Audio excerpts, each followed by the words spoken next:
মিম। আলিফ একটি অক্ষর একটি ইসম, লাম একটি অক্ষর একটি ইসম, মিম একটি অক্ষর একটি ইসম। তাফসীরের ভাষায় এগুলাকে বলা হয় হুরুফুল মুকাত্তার। কোন মুফাসসির এগুলার ব্যাখ্যা করেন নাই। সব মুফাসসির একটাই রায় দিয়েছেন, মতামত দিয়েছেন, আল্লাহু আ'লামু বিমুরাদিহি বিযালিক। আল্লাহ তাআলাই হুরুফুল মুকাত্তারের অর্থ ব্যাখ্যা ভালো জানেন। কিন্তু আমরা যারা আহলুস সুন্নাত ওয়াল জামাতের অনুসারী, আমরা বলি আল্লাহ ভালো জানেন, আল্লাহর রাসূলও জানতেন। সুবহানাল্লাহ বলবেন না? আল্লাহ ভালো জানেন, আল্লাহর রাসূলও কি জানতেন। এগুলো ছিল আল্লাহ এবং তার হাবিবের গোপন কথোপকথন। বান্দা জানুক সেটা আল্লাহ চান।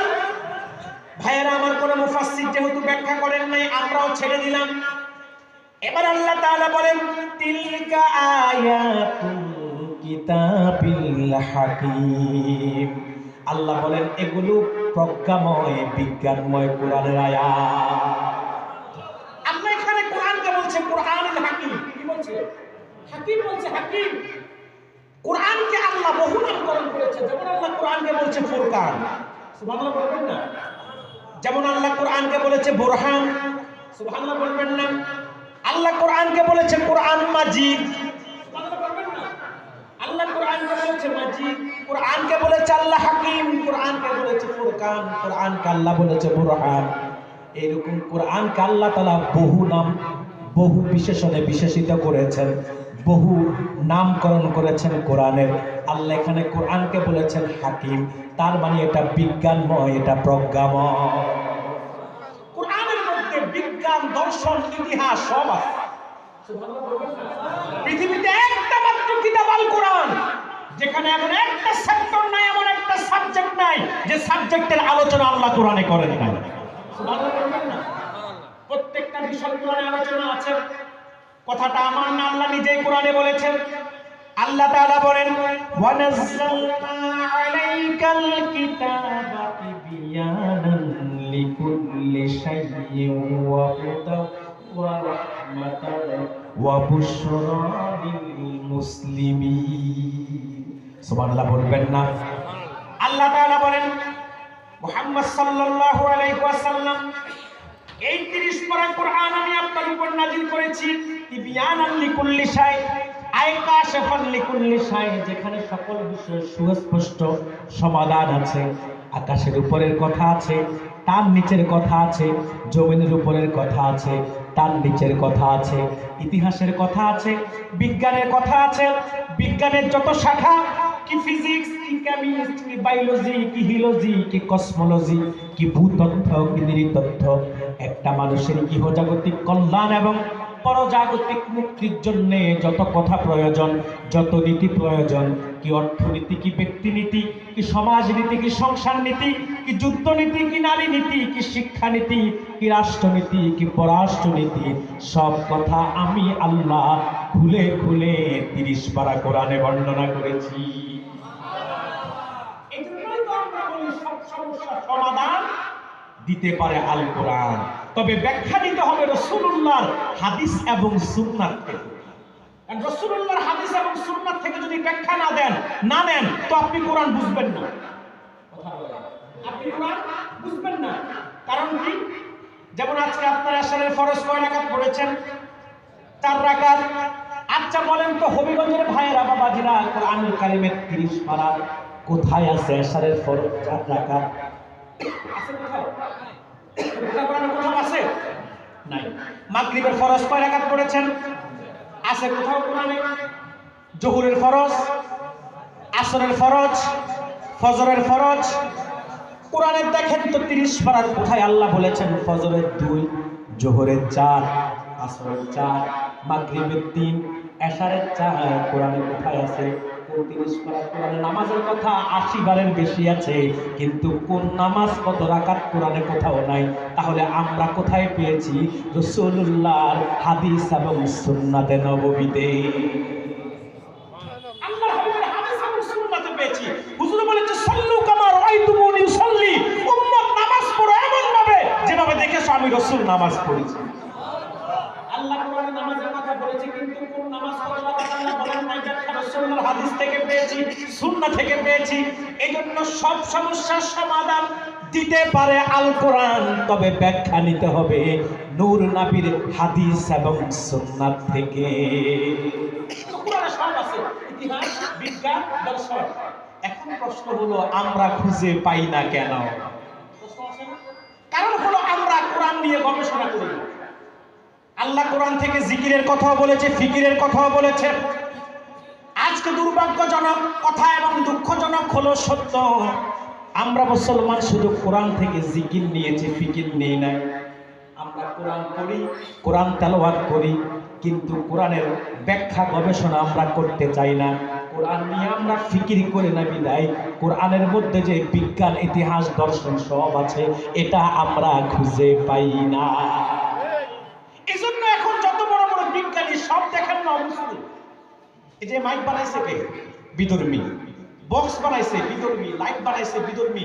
আজকে পৃথিবীতে যত বড় বড় আবিষ্কার, আধুনিক যন্ত্রপাতি এবং পৃথিবীটাকে, যুগটাকে আজকে মডার্ন করে দিচ্ছে, সব বিজ্ঞানের কৃতিত্ব। প্রশ্ন হলো বিজ্ঞান পেল কোথায়? বিজ্ঞান নিজস্ব কোনো শক্তিতে এগুলো আবিষ্কার করতে পারে নাই। বিজ্ঞান যা চুরি করে আল্লাহ কোরআন গবেষণা করে। বিজ্ঞান যা কিছু আপনাদেরকে দিচ্ছে সব আল্লাহর কোরআন থেকে, রাসূলের হাদিস এবং সুন্নাহ থেকে গবেষণা করে করে। সুবহানাল্লাহ বলবেন না? কিন্তু আমরা মুসলমানরা কোরআন থেকে শুধু জিকির নিয়েছি, কোরআন থেকে ফিকির নিয়ে নাই বিদায় আমরা এখন গবেষণা করে না বিদায় আমরা বড় বড় বিজ্ঞানী হতে পারি না। আমরা জিকির করে ওলি হচ্ছি, ফিকির করে বিজ্ঞানী হচ্ছি না। কথা বলছেন না কেন? এক সময় মুসলমানদের মধ্যে বড় বড় বিজ্ঞানী ছিল, যেমন চিকিৎসা বিজ্ঞানের জনক যিনি ইবনে সিনা, তিনি কি মুসলিম না অমুসলিম? চিকিৎসা বিজ্ঞানের জনক যিনি ছিল ইবনে সিনা, তিনি কি মুসলিম ছিল না অমুসলিম? মুসলিম ছিল। একসময় মুসলমানরা বড় বড় দার্শনিক ছিল, পণ্ডিত ছিল, বিজ্ঞানী ছিল, কিন্তু এখন নাই। কারণ মুসলমানরা তো এখন দুনিয়া নিয়ে ব্যস্ত। কথা বলো না, কি নিয়ে ব্যস্ত? মুসলমানরা এখন গবেষণা করবে, এখন মুসলমানরা তো দুনিয়া নিয়ে ব্যস্ত। যাদের কাছে টাকা আছে তারা এখন বিয়ে নিয়ে ব্যস্ত, আর যাদের কাছে যারা রাজনীতি করে তারা ক্ষমতা নিয়ে ব্যস্ত। আর মুসলমানদের মধ্যে একটা পক্ষ সমাজের মধ্যে ফিতনা ছড়ানো নিয়ে ব্যস্ত। দুনিয়া নিয়ে, যাদের টাকা পয়সা বেশি তারা বিয়ে নিয়ে ব্যস্ত। আপনি আরব বিশ্বের দিকে তাকিয়ে দেখেন, একটা ঘরেও 3-4টার নিচে বউ নাই। তারা মনে করে যত পারো বিয়ে করো, দোজাহানের কামিয়াবি হাসিল করো। কথা বলেন না? আরে ভাই, 4টা বিয়ে জায়েজ আছে, বলে সুন্নাত না। কিন্তু আমার দেশের কিছু গন্ডমূর্খ মানুষ আছে বলে 4টা বিয়ে নাকি সুন্নাত। এটা কোথায় পাইছে? 4টা বিয়ে আপনার লাগলে পারলে জায়েজ আছে, কিন্তু সুন্নাত না। তবে জায়েজ মনে করে শুধু বিয়ে করলেই চলবে না। ইনসাফ আদালত ঠিক না থাকলে এই 2 বই হবে আপনার জাহান্নামে যাওয়ার কারণ। কথা বলেন ভাইয়েরা আমার। তো মুসলমানরা যাদের টাকা আছে তারা বিয়ে নিয়ে ব্যস্ত, আর যারা রাজনীতি করে তারা ক্ষমতা নিয়ে ব্যস্ত।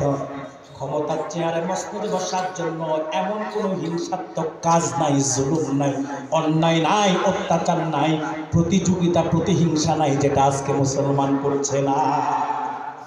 কথা বলে। আর আরেকটা অংশ মুসলমানের ব্যস্ত আছে ফিতনা ছড়ানো নিয়ে। কি ছড়ানো নিয়ে? আচ্ছা বলুন তো ভাই, বিগত 15-20 বছর আগে কি আপনাদের হবিগঞ্জে এত ফিতনা ছিল? আজকে ফিতনার এত ফয়লাভ, ঘরে ঘরে ফিতনা, বাড়িতে বাড়িতে ফিতনা, বাজারে বাজারে ফিতনা, মসজিদে ফিতনা। কথা বলেন। অথচ বিগত 15 বছর আগে মুসলমানদের মধ্যে এত ফিতনা ছিল না।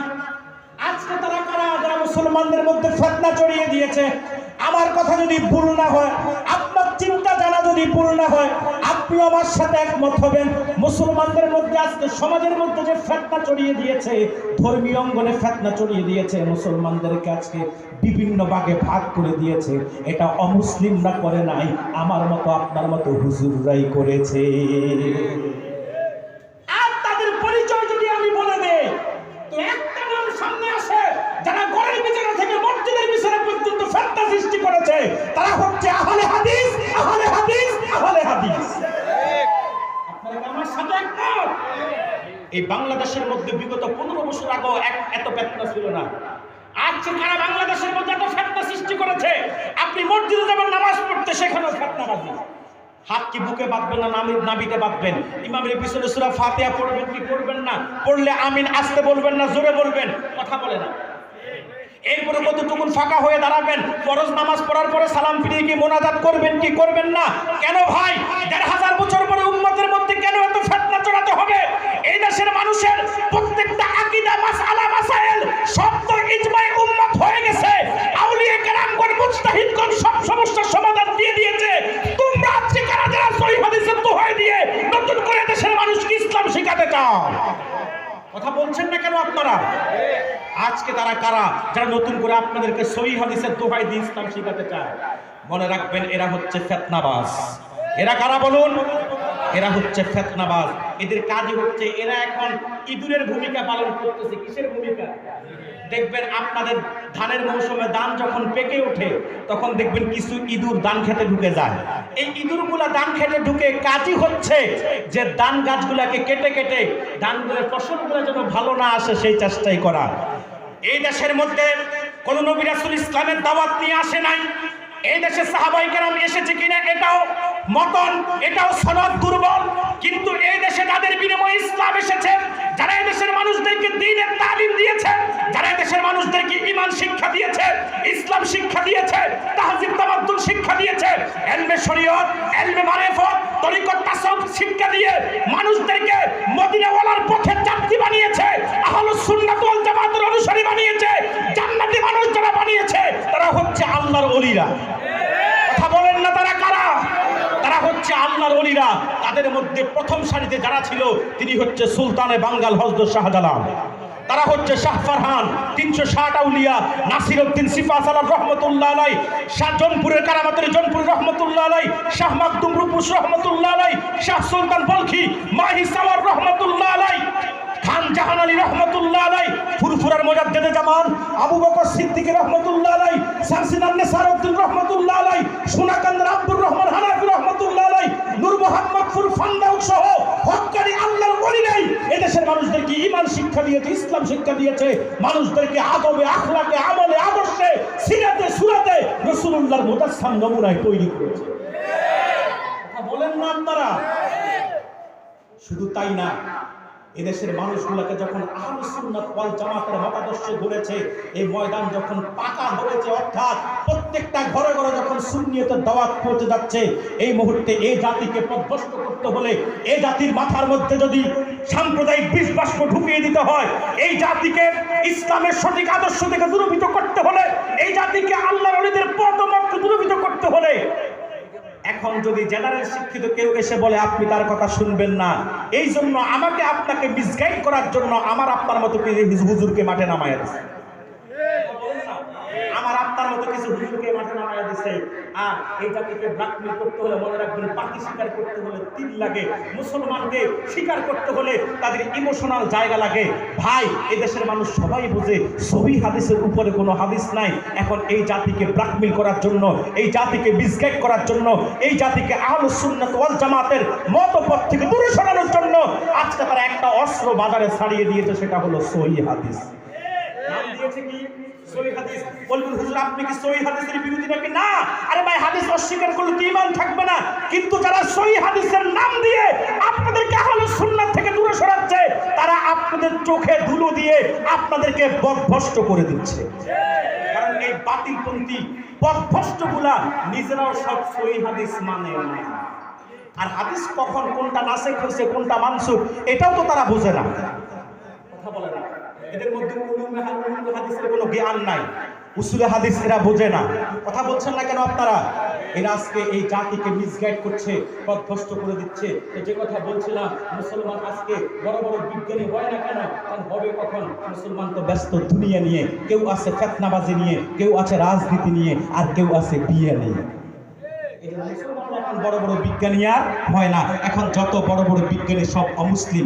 আমরা কোরআন থেকে জিকির নিছি, আমরা হচ্ছে বড় ওলি, আর তারা কোরআন থেকে ফিকির নিয়ে তারা হচ্ছে বড় বড় বিজ্ঞানী। ভাইয়েরা আমার, সেজন্যই বলছি, আল্লাহ তাআলা বলেন তিলকা আয়াতুল কিতাবিল হাকিম, এগুলো প্রজ্ঞাময় বিজ্ঞানময় কোরআনের আয়াত। তার মানে কোরআনের মধ্যে বিজ্ঞানও আছে, ইতিহাসও আছে, দর্শনও আছে। সুবহানাল্লাহ বলবেন না? এরপরে আল্লাহ রাব্বুল আলামিন এই কোরআনের উপকারের কথা বলতে গিয়ে আল্লাহ তাআলা বলেন হুদাও ওয়া রাহমাতাল লিল মুহসিনিন। আল্লাহ বলেন এই কোরআন হচ্ছে মুহসিনদের জন্য হেদায়েতকারী এবং রহমত। কাদের জন্য? মুহসিনদের জন্য। কাদের জন্য? মুহসিনদের জন্য। মুহসিন কারা? মুহসিন হচ্ছে ফার্স্ট ক্লাসের মুমিন। কোন ক্লাসের মুমিন? ফার্স্ট ক্লাসের মুমিন হচ্ছে মুহসিন। মানুষের মধ্যে অনেক ক্লাসিফিকেশন আছে, মানুষের মধ্যে অনেক স্তর ভিন্নতা আছে, সব মানুষের মর্যাদা কিন্তু সমান নয়। মনে রাখবেন, সব মানুষ কিন্তু মুমিন নয়। পৃথিবীতে 800 কোটি মানুষ আছে, তার মধ্যে 200 কোটি মুমিন। বলেন মুমিন আছে 200 কোটি। যারা কালিমা বিশ্বাস করেছে, ইসলামকে বিশ্বাস করেছে, তারাই শুধুমাত্র মুমিন। আর মুমিনদের মধ্যে যারা ইসলামের প্রতি আত্মসমর্পণ করেছে, ইসলামের সকল হুকুম আহকামকে মনে প্রাণে মেনে নিয়ে আনুগত্যের প্রকাশ ঘটিয়েছে, তাদের পরিচয় হলো তারা হলো মুসলিম। সুবহানাল্লাহ বলবেন না? আর ইসলামের প্রত্যেকটা হুকুম আহকাম মানার ক্ষেত্রে যাদের মধ্যে ইহসান থাকবে, তারাই হলো মুহসিন। মুহসিনের আরেক নামই হচ্ছে আল্লাহর ওলি। সুবহানাল্লাহ বলবেন না? মনে রাখবেন, যিনি মুহসিন তিনি আল্লাহর ওলি, যিনি মুহসিন তিনি খাঁটি সুন্নি, যিনি মুহসিন তিনি বিনা আযাবে কম হিসাবে জান্নাতি। কথাটা বুঝলেন? যিনি মুহসিন তিনি আল্লাহর ওলি, যিনি মুহসিন তিনি খাঁটি সুন্নি, যিনি মুহসিন তিনি বিনা আযাবে কম হিসাবে জান্নাতি। সুবহানাল্লাহ। মুহসিনকে যার আমলে, আখলাকে, ইবাদতে ইহসান থাকবে, সেই হচ্ছে মুহসিন। ইহসান দুই প্রকার, একটা হচ্ছে ইহসান ফিল মুআমালা, আর একটা হচ্ছে ইহসান ফিল ইবাদত। ইহসান ফিল মুআমালা কি? আচার আচরণ, চলন বলন, কথাবার্তার মধ্যে ইহসান। যেমন কেউ একজন আমাকে গালি দিয়েছে, আমি যদি ইচ্ছা করলে জবান আছে, তাকে পাল্টা আরেকটা গালি দিতে পারি কি পারি না? কথা বলছেন না কেন? কিন্তু আমি তাকে গালি দিলাম না, আমি চুপ করে সয়ে গেলাম, তার কথাটা সহ্য করে নিলাম, আমি চুপ করে তার গালিটা হজম করে নিলাম, আর তার প্রতি উত্তরে কোনো গালি দিলাম না, আমি ফিরে চলে গেলাম, ধৈর্য ধরে সেটাকে হজম করে নিলাম, আমি তার প্রতি ইহসান করলাম। সুবহানাল্লাহ বলবেন না? কেউ আমাকে একজন লাঠি দিয়ে বাড়ি দিয়েছে অন্যায়ভাবে, আমার কোনো অপরাধ নাই, আমি কোনো অন্যায় করি নাই, কিন্তু আমাকে লাঠি দিয়ে আঘাত করেছে। ইসলামের ইনসাফ নাই, বিচার হচ্ছে অন্যায়ভাবে যদি আমাকে কেউ লাঠি দিয়ে আঘাত করে, তার বিচার পাল্টা আমিও একটা দিব।